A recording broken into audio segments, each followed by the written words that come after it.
sun is just starting to climb up over the treetops. And it's gonna be a beautiful day, that's plain to see. Welcome to Bill Dance Outdoors, America's most popular and longest running TV fishing show. Now I've gone fishing with Bill Dance today. Hello everybody. Well, guess what? Today we've got a bunch of this and that to talk to you about as we fish along. But one thing that we're going to talk about is an old lure that a very close and dear friend of mine introduced back in the late 60s. In fact, he was my boss, actually more like a daddy, and helped kickstart my television career in the outdoors. You might remember his name and his fantastic lure that's still made today in several sizes and colors. Cotton Cordell and his famous Spot. And that's going to be our lure of choice today. So Cotton, old friend, I hope you're watching and I hope you like what we're going to do. I hope that you like it too. So I'll tell you what we're going to do. We're going to get this big black engine fired up and we're going to head up the lake. And how about you following us, okay?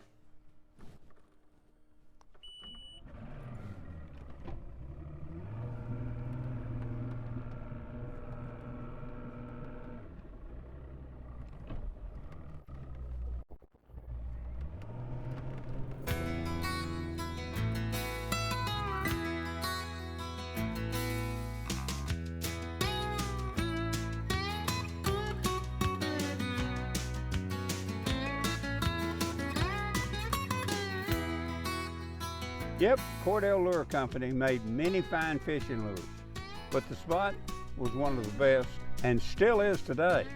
Now, as we fish along this morning, we'll be telling you more about this bait, and also we'll be answering some email questions we've received over the past month. Bill, do you believe a $15 lure will outfish a $5 lure? I think we think too much about purchasing baits, way more than the bass worries about striking one. Take tubes, for example. Sure, they may make a better $15 hammer, but do we really need to spend a lot of money on one when a much lesser price performs just as well? You know, a lot of money doesn't always equal more fish caught. And the case for having more money than sense can and does apply to fishing, as it does to so many other facets in our life. As long as you consider the conditions and fish the best lure for those conditions, and then fish that bait for the right depth with the right presentation, I believe a bass will hit all models that are similar, whether the bait costs, say, $4 or $20. Let me tell you a little story. I remember buying a crankbait, one of those big swim baits, while doing a promotion for one of my sponsors in Southern California. I spent $22 for that bait. Bill, have you lost your mind? That's what a friend of mine said that was with me. If Diane finds out you spent $22 for a fishing bait, she'll divorce you. Now, wait, no, not for buying it, for what happened the next day. When I used it, I lost the doggone thing. Never again. Never, never, never again.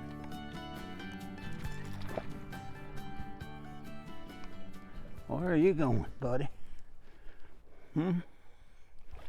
Full of yourself. Tell you where you're going. I think you're going up on my thumb.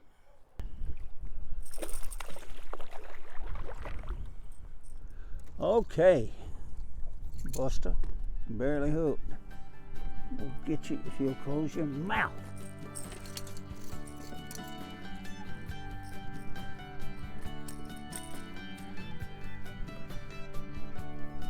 Fat little chunky jaw.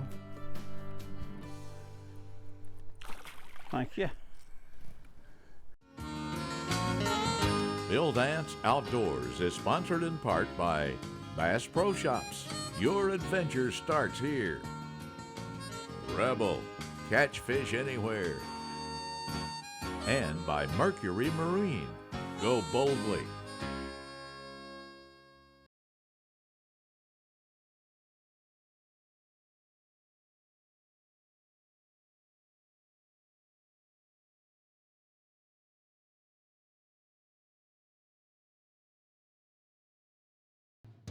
Today's Conditions Log is brought to you by the Tennessee Department of Tourist Development. Come experience the kind of beauty that can only be made in Tennessee. Go online today for your free Tennessee vacation guide.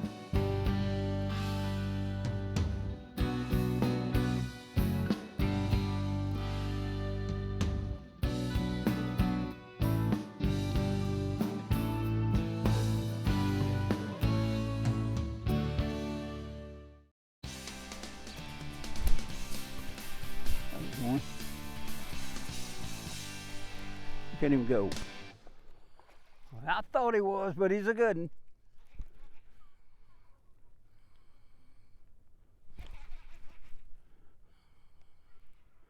Oh, he's stripping it too.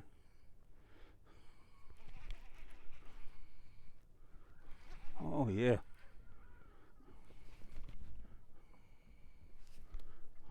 Oh yes sir, that's a nice one.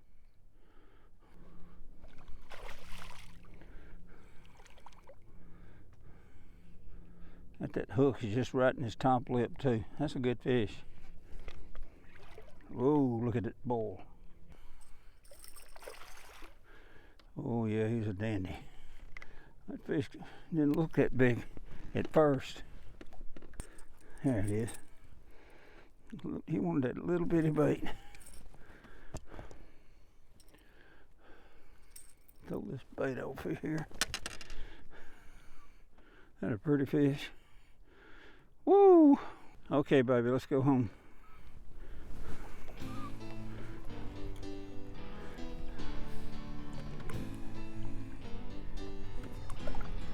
There she goes.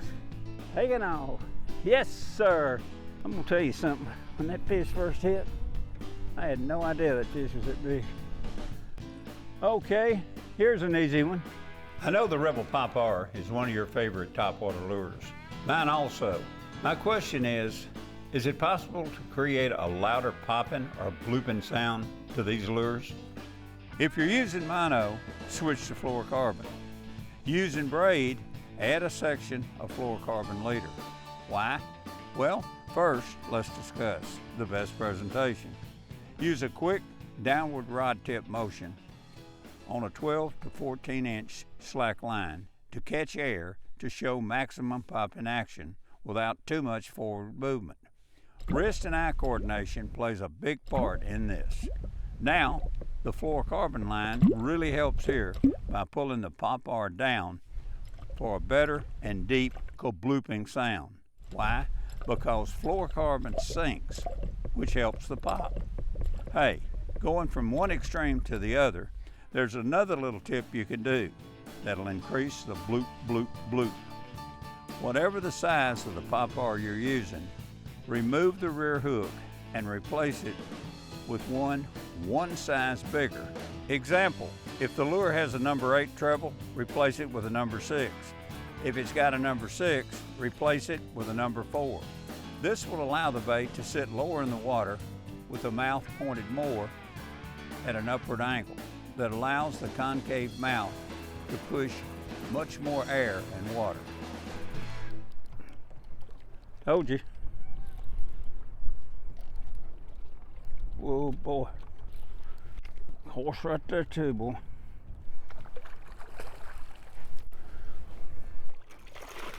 Wee.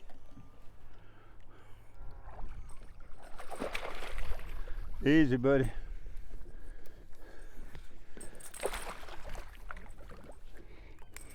Oh, so a little bitty bait. Do you think that was a little bitty shad?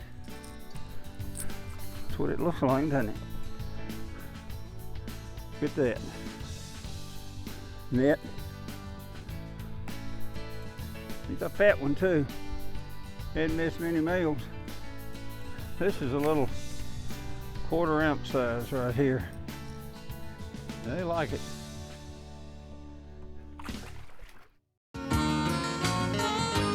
Today's show is sponsored in part by Quantum Rods and Reels,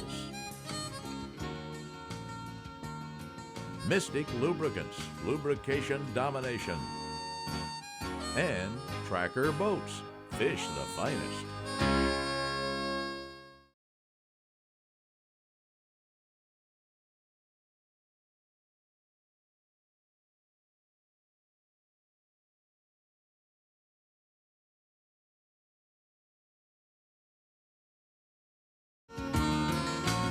Today's show is sponsored in part by Stren, the standard of dependability since 1958.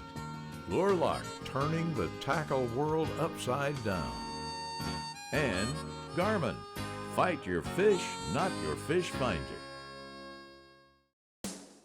Today's equipment log is brought to you in part by Gamakatsu, because the fish of a lifetime only comes once in a lifetime.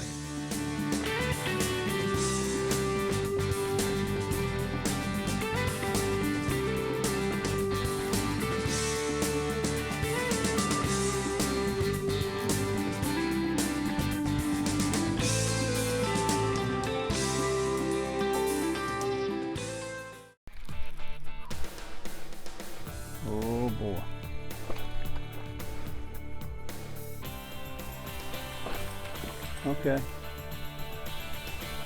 Okay there, sport model. I never knew a lot about sound and a lure like a crankbait until I went to work for Cordell. Cotton knew the importance of sound, and when he made the spot, the lure we're using today, he put a sound chamber in the spot. And there's a funny story that came from that. He put it wasn't a tungsten weight, but it was a piece of lead in the bait. And a fisherman, he bought a couple, 2 or 3 of the baits, a spot, and he dropped one of them on the floor. And when he picked the bait up, he was moving the bait. He noticed that when he shook the bait, it made a rattling sound. Well, he went on, he went fishing, and he used that particular bait. And the other bait didn't make that clacking sound. But anyway, he used the one that made the sound. And he caught a lot of fish on it. But so happened that day he lost that bait.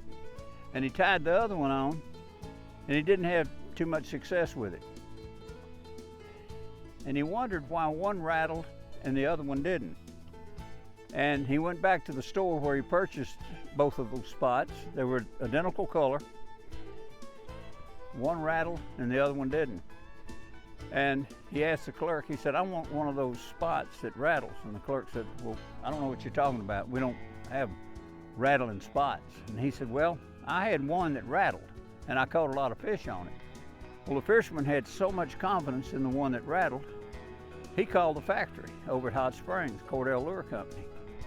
And the person he had on the phone said, well, we don't make a rattling spot.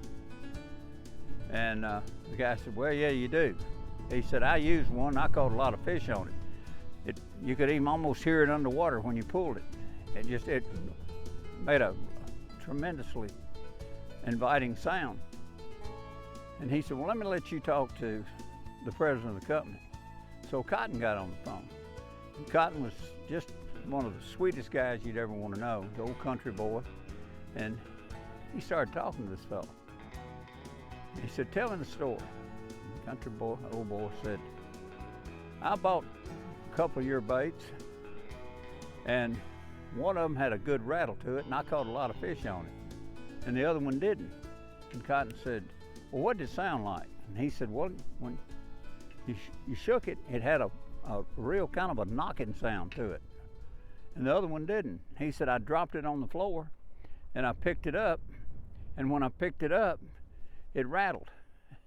And I just tied it on. I went fishing the next day and I used that bait and I lost it. And I tied the other one on and I didn't have near the success with it as I did with the one that rattled. And Cotton said, you dropped it on the floor? And he said, yeah, I dropped it on the floor. Well, Cotton reached over and had a couple on his desk. He just picked it up and threw one on the floor and picked it up and shook it, and it started rattling. Well, what had happened, Cotton put two and two together real quick. The sound chamber in the bait has glue in it that protected this lead weight. And what happened, it broke loose. And the one that Cotton threw on the floor, he shook it, and sure enough, it went, it rattled too. And that was the invention, a mistake turned into one of the hottest selling baits. And that was the invention of the rattling spot. Today's product tip is brought to you by Garmin and their GPS map series, chart plotter sonar combos. With advanced sonar technology like Chirp and exclusive Panoptix all-seeing sonar, you'll spend less time finding your fish. Have you ever wished you could bring shade over the top of you on a 100-degree day? Well, now, thanks to Millennium Shade Tree, you can. With this neat attachment, you can create and carry shade wherever you want. Attach it to your seat pedestal, slip in your umbrella, and you can choose where you want the shade to fall all the time. The Shade Tree, and you'll have it made in the shade. A cool product. Today's show is sponsored in part by Millennium Marine, a new class of comfort. And Motor Guide, trolling motors engineered for anglers. Closed captioning provided by Power Pole, the original shallow water anchor.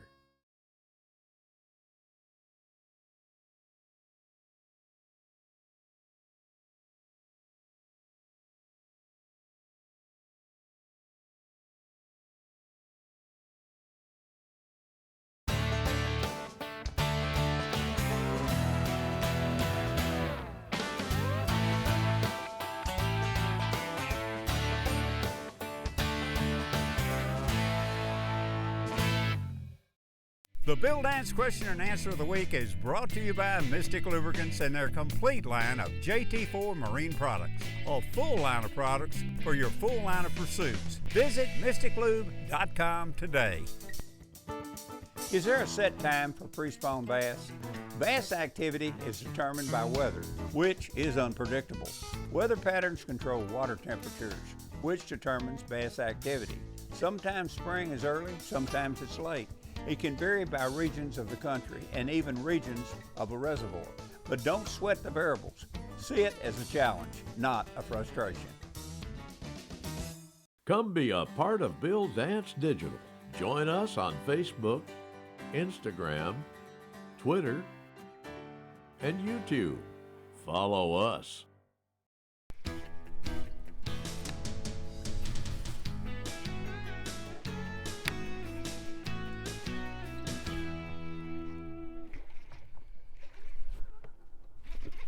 There's one. Oh, tough one. Coming right square at the boat.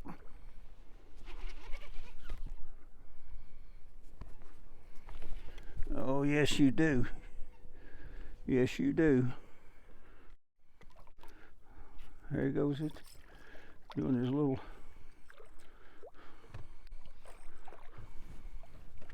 All right, boy. Is that a pretty fish?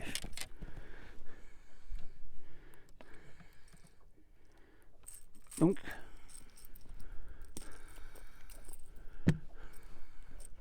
Get that little fat, chubby dog.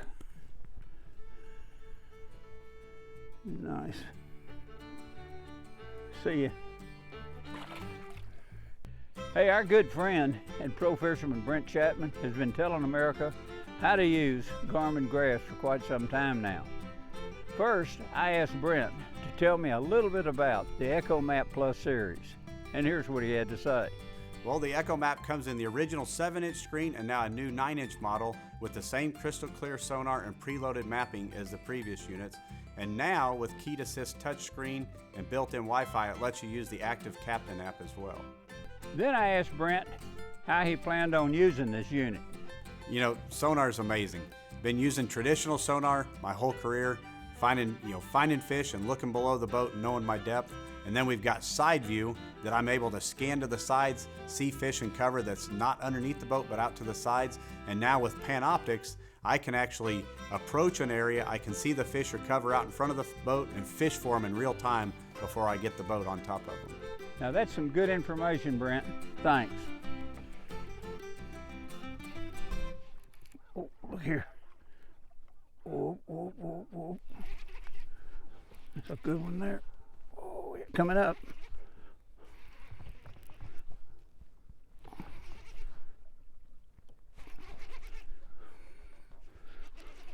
Oh, come on back up here.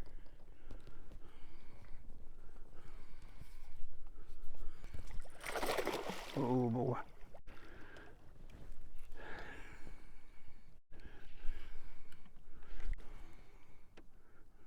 Look at that tugging.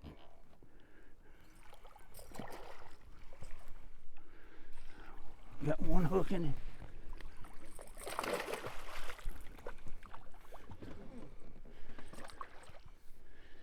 All right, don't jump it. All right, where is that hook? Got in the bottom lip. Can't keep up with my pliers.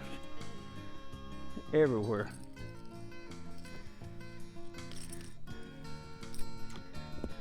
Look at that big Jesse. Yes. On the spot, Cotton. Got him on the spot. Look at him. See him? That's for you, buddy. Whew, what a nice fish. And what a nice day. And like what I said when we started our trip today, who really knows what these baits are precisely supposed to represent, if anything? Obviously, bass know they represent one extremely large category called food. And as long as they keep doing that, I'm going to keep fishing. Thanks so much for tuning in, and we'll catch you next time. Now I've gone fishing with Bill Dance today.